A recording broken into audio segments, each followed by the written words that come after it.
Hey everyone, and welcome back. It's Angela here, and today is part 5 of my spare coverage. You guys love these, so that's the only reason why I keep making them. This video is going to cover even more bizarre stories from Spare, 2 of them being Harry threatening to fatally hurt his father, Meghan's fake story of being chased in Whole Foods, and so much more. So before we start, be sure to like and subscribe for more videos each week. Let me know if you enjoy the Spare coverage so I can continue making more videos, and without further ado, here are 5 more bizarre moments from Spare. Number 1. Harry jokes about shooting his father's car. I wish I was joking, but I'm not. Prince Harry joked in his memoir about ordering a Typhoon, which is a fighter jet, to track and engage his father's car, and only failed in destroying the car because Harry ordered the Typhoon not to, writing that he spared him. So essentially he's joking about potentially murdering his father. He starts off this excerpt by praising his father's work ethic and how his father, King Charles III, has always been a worker, has worked overtime at his desk, and has worked for decades fighting for causes, and how much he loved seeing Harry steer jets over marshy flats. One day when Charles came to see him, he writes that he loved seeing his pa, feeling his pride and being praised by him, but he told him he had to get back to work as he was flying a Typhoon. As his father drove off, Harry writes that he told the Typhoon, "New target, grey Audi, headed southeast from my position down track, towards a big silver barn oriented east-west." The Typhoon tracked Pa, did a low pass straight over him, almost shattering the windows of his Audi, but ultimately spared him. On my orders, it went on to blow a silver barn to smithereens. Oh my god. On my orders, are we supposed to applaud him or something? There's a common theme with Meghan and Harry where we see the double standard. They can do something, such as Harry joking about sending a fighter jet onto his father's car, but if someone does something mundane, such as report on Meghan's behavior, oh no, it's the end of the world. It's insanity. What do you guys think about this excerpt? Number 2. Kill count 25. On the topic of violence, Harry brings us behind the scenes of his military days. First, he tells us that he, along with his mates, would call their squadron commander awful names when he wasn't around. He also claimed that the squadron commander was jealous of him. This is also where Harry reveals that he killed 25 Taliban members in Afghanistan. This is also the same section Harry complains about in his interview with Stephen Colbert, where he blamed the backlash he got from saying how many people he killed in war on the media. You cannot make this up. He so arrogantly says that the media invented this whole story and they didn't read the whole section and his story is being taken out of context, which is on brand with him, always failing to take any accountability and always looking to point the finger elsewhere. Now, I read the whole chapter, and context or not, it really makes no difference. He still was very vocal about his kill number and very arrogant about a war that killed innocent civilians. About his kill count, he writes that he felt it vital never to shy away from that number. Ironically, he follows it up with this sentence: "Among the many things I learned in the army, accountability was near the top of the list." Then he tells us, against our will, that his number is 25, a number that doesn't give him any satisfaction, but also a number that doesn't make him feel ashamed. Sure, it doesn't give you any satisfaction, which is why you felt the need to go against the ethic of the military and include this excerpt in your book almost to boast about you being a hero or something. Does that sound like something you want? Yes. Well, let me tell you, you'll never get it. And then he says something that is unbelievable. I didn't think of those 25 as people. You can't kill people if you think of them as people. You can't really harm people if you think of them as people. They were chess pieces removed from the board.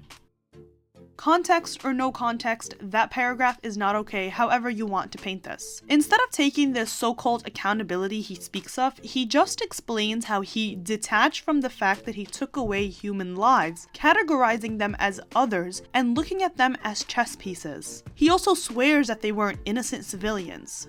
Now, war is one thing, boasting about your war crimes is another thing. I'm not part of the military, but it's a well-known rule and ethic for soldiers that you don't publicize nor talk about the number of human lives you've taken.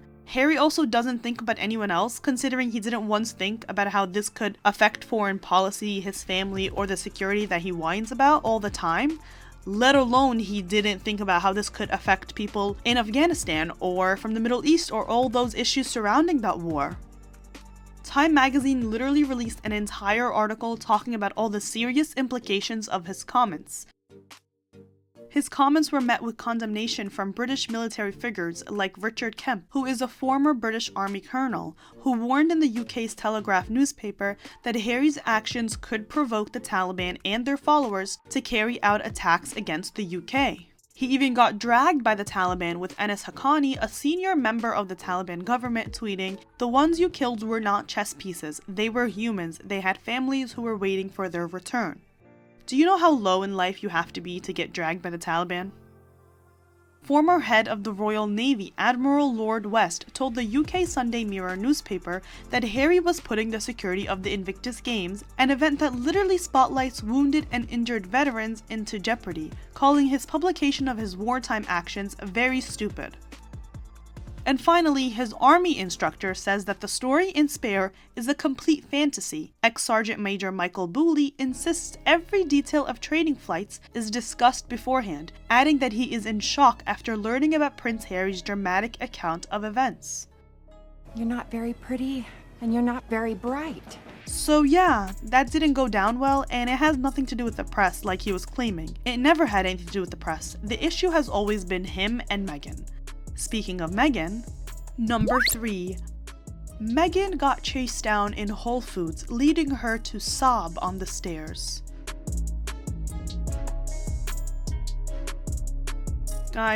Guys, you know me. I've covered celebrities for the better half of a decade now, and believe me when I tell you, these photos of Meghan leaving Whole Foods seem like the textbook typical staged paparazzi walks the celebrities are known to do. Just the body language and the whole nature of the photo.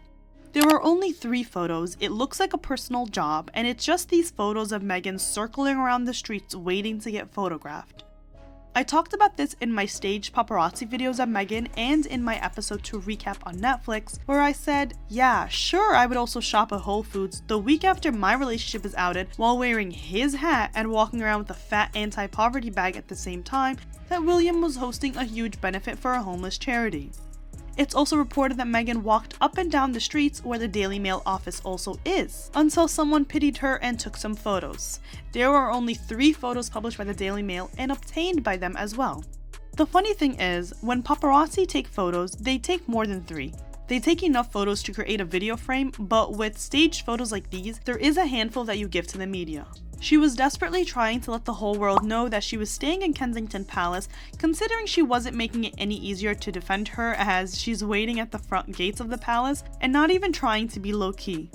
Tom Bower wrote that she ignored the advice from staff telling her to use the side entrance, not the front entrance, to avoid getting photographed if that's her problem. And yet, here she is at the front entrance. I've said it countless times, if a celebrity desperately doesn't want to get photographed, they don't. And these photos seem like a try-hard effort at getting photographed. So let's get to what Harry says in Spare. He writes that Meghan wanted to make him a special goodbye lunch, but there was nothing in his fridge as per usual. Still, it's so funny to me that in the midst of all this media attention that Meghan claimed happened, she was also desperately trying to get groceries to make her little boyfriend a sandwich. If you believe this, then good for you, I guess, but if you don't, then thank God there are some people with comprehension left in the world. Harry also recalls the story as if Meghan's life was threatened. I gave her directions, the safest route, past the palace guards, turn right towards Kensington Palace Gardens, down to Kensington High Street. There's a police barrier. Take a right and you'll see Whole Foods. It's massive, you can't miss it. What? I don't know why he's acting like Meghan didn't stalk him before being granted access to the palace and doesn't already have the blueprints of the surrounding streets. I'm just joking, Megs, don't sue me, girl. He writes, baseball cap, jacket, head down, side gate. You'll be fine, I promise. Yeah, she will be fine. She's just going to Whole Foods. Nobody really knew who the hell she was at the time, so I don't really know why the need for the drama, but alas, 2 hours later when Harry got home, he found Meghan inconsolable, sobbing, shaking. She could barely get the story out.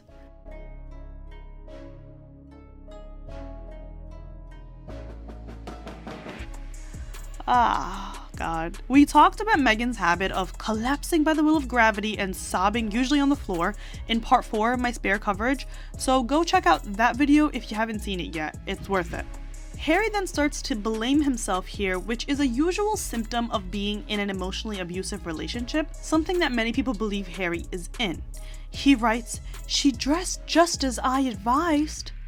This is how I know Meghan is behind the pen and paper here, because she knows she got criticism for claiming she doesn't want anyone to know about her relationship with Harry, whilst doing the opposite, such as wearing his baseball cap out the week the news broke, or the matching bracelets on Instagram, and so on. So it really seems like she's trying to pin it on him here and make the argument that he told her what to wear and it's not her attention-seeking self who did it. But as we can see, she's only playing Harry at this point, not the rest of us with common sense. He then proceeds to write the most bizarre story ever. He says that Meghan told him that a man approached her asking where the exit is, to which she tells him, and then this man tells her, "Hey, you're in that program Suits, am I right? My wife loves you." I'm sorry, I just have to laugh. I've talked before about how Meghan has its insecurity about being only known as Harry's wife and not for the flop cable TV show that most of the world didn't hear of until she became a royal. So she always overcompensates by trying to make it seem like people know her for that show. Meanwhile, that's not really true. She wasn't even a huge main character in the show. She was basically a secondary main character. Suits was also on its last legs in 2015, barely averaging 2 million viewers at the time, so it was never as big as she makes it seem, nor was anyone stopping her from the show, especially in 2016. So I highly doubt that someone told her, "Hey, you're on Suits." Maybe in a dream, but definitely not in that Whole Foods. Also, her Deal or No Deal days were more recognizable. Let me continue. Meghan tells the imaginary man, "Oh, that's so nice, thanks, what's your name?" "Jeff." "Nice to meet you, Jeff. Please tell her I said thanks for watching." "I will. Can I get a picture, for my mom?" "Thought you said it was your wife." "Oh yeah, haha. Sorry, I'm just grocery shopping today." Harry writes, or should I just say Meghan writes, "His face changed. Well, even if I can't take a picture with you, that doesn't stop me taking pictures of you." He whipped out his phone, followed her to the deli counter, snapping away while she looked at the turkey. F the turkey, she thought, hurrying to the checkouts. He followed her there too. Sure, you're being followed around to Whole Foods, and no one at all is noticing this exchange in the middle of a huge supermarket, the same supermarket that royals who are 10 times more famous shopped in before. Wasn't ever an issue then, but apparently is now. Now here's the funny part, as if this wasn't embarrassingly hilarious so far. He writes, "Before her were rows and rows of magazines and newspapers, and on all of them, under the most shocking and disgusting headlines, was her. The other customers noticed as well. They looked at the magazines, looked at her, and now they too pulled out their phones, like zombies."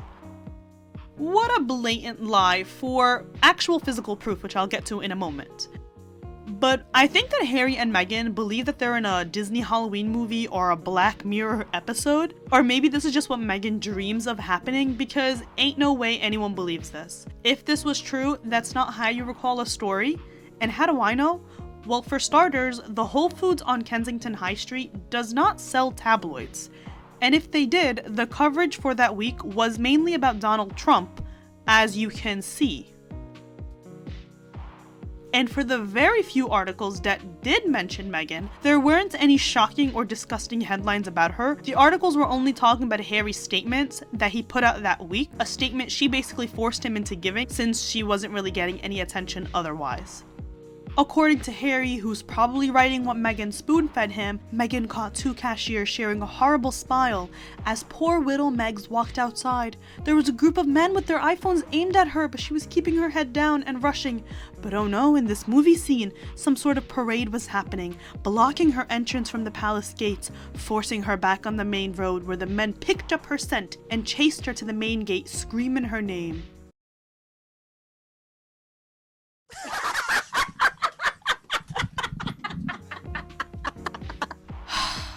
My only question here is, if this is happening in public with groups of people, where is the proof? Surely if she's as popular as she claims with people supposedly following her and screaming her name, where is the proof? Does this look like someone who's being chased? Where is the chasing being done? Is it behind this bus? Is it in this completely empty photo with literally only Meghan and the grass in the frame? Thank God this is not a court case because there are no witnesses to prove this story. At the time, the Daily Mail wrote, "Over the years, royal women have often shopped on Kensington High Street because it's just down the road from Kensington Palace." Nowhere do they mention the so-called stalking that Meghan experienced, and not once is it mentioned, not once is it seen, but it is the story that Meghan told Harry to make him paranoid. It's the paparazzi fiasco all over again. Side note, Meghan went shopping at Whole Foods in 2020, years after this 2016 outing, and she is definitely a lot more well known now, but nobody cared. OK Magazine exclusively obtained this photo of her at Whole Foods, and they wrote, "While Meghan Markle hopes to make it big in Hollywood, it seems she can't even turn heads in a grocery store." They also write that a fellow shopper explained that the onlookers didn't seem at all interested in the former HRH, who was talking to other moms and was very low-key. So yeah, no one cares and no one ever did. Number 4.